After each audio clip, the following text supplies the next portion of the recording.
আসসালামু আলাইকুম এভরিওয়ান, কেমন আছেন সবাই? আশা করি সবাই অনেক ভালো আছেন। তো আমি আজকে রান্না করছি পাকিস্তানের জনপ্রিয় পেশোয়ারি বিফ, যেটা ইতিমধ্যে অনেক ভাইরাল একটা রেসিপি। তো বেশ কিছুদিন ধরেই চোখের সামনে ঘুরঘুর করছিল, দেখে খেতে ইচ্ছে করছিল, তাই ভাবলাম যে রেসিপিটা ট্রাই করা যাক এবং আপনাদের সাথে শেয়ার করা যাক। তো ভালো লাগলে অবশ্যই লাইক কমেন্ট করবেন এবং ফলো দিয়ে পাশে থাকবেন।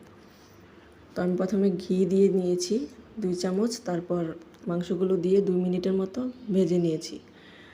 তো অবশ্যই কিন্তু ঘি দিতে হবে, তেল দেওয়া যাবে না। তারপর দিয়ে দিব 3 টুকরা আলুর পরে তারপর দেব হচ্ছে টমেটো, 2টা টমেটো আমি মাঝখান দিয়ে কেটে দিয়ে দিয়েছি। তারপরে দেব আদা কুচি একটু মোটা মোটা করে। তারপর দিয়ে দেব 3টা আস্ত রসুন, তারপরে 3টা আস্ত পেঁয়াজ, 5-6টার মতো দিয়ে দেব আস্ত কাঁচামরিচ। তারপরে দিয়ে দেব বেশ কিছুটা পরিমাণ কালো গোলমরিচ।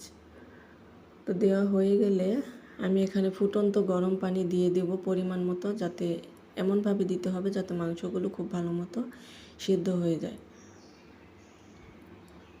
তো পানিটা বেশ কিছু পরিমাণে পানি দিয়ে নিয়েছি। পানি দেওয়া হয়ে গেলে আমি এখানে ঢাকনা দিয়ে ঢেকে দেবো আধা ঘন্টার জন্য এবং ঢাকনার ছিদ্রটা বন্ধ করে দেব যাতে মাংসটা খুব ভালোভাবে সিদ্ধ হয়। তো আধা ঘন্টা পর আমি ঢাকনাটা খুলে ভালোভাবে নেড়ে চেড়ে দেব যাতে নিচে লেগে না যায়। তারপর আমি আবার ঢাকনা দিয়ে ঢেকে লো আঁচে 2 ঘন্টার মতো রান্না করে নেব এবং মাঝখানে আমি নেড়ে চেড়ে দেব যাতে নিচের দিকটাতে লেগে না যায়। তো এইভাবে একদম লো আছে আমি 2 ঘন্টার মতো রান্না করে নিয়েছি। দেখুন আমার মাংসটা প্রায় হয়ে এসেছে। রসুনগুলো কিন্তু একদম নরম হয়ে গেছে, পেঁয়াজ আর টমেটোগুলো কিন্তু গলে গেছে প্রায়, মাংসটাও একদম সফট হয়ে গেছে। তো এইভাবে রান্না যেহেতু আগে করিনি, প্রথমবার ট্রাই করা, তো আমার কাছে অনেক ভালোই লেগেছে। যেহেতু আমরা মশলাদার খাবার খেয়ে অভ্যস্ত, তেল মশলা ছাড়া, তারপরে আমার কাছে আলহামদুলিল্লাহ অনেক ভালো লেগেছে। পোলাও দিয়ে ভালোই লেগেছে এবং আমার বাচ্চারা অনেক পছন্দ করেছে, যেহেতু এটাতে একদমই ঝাল নেই।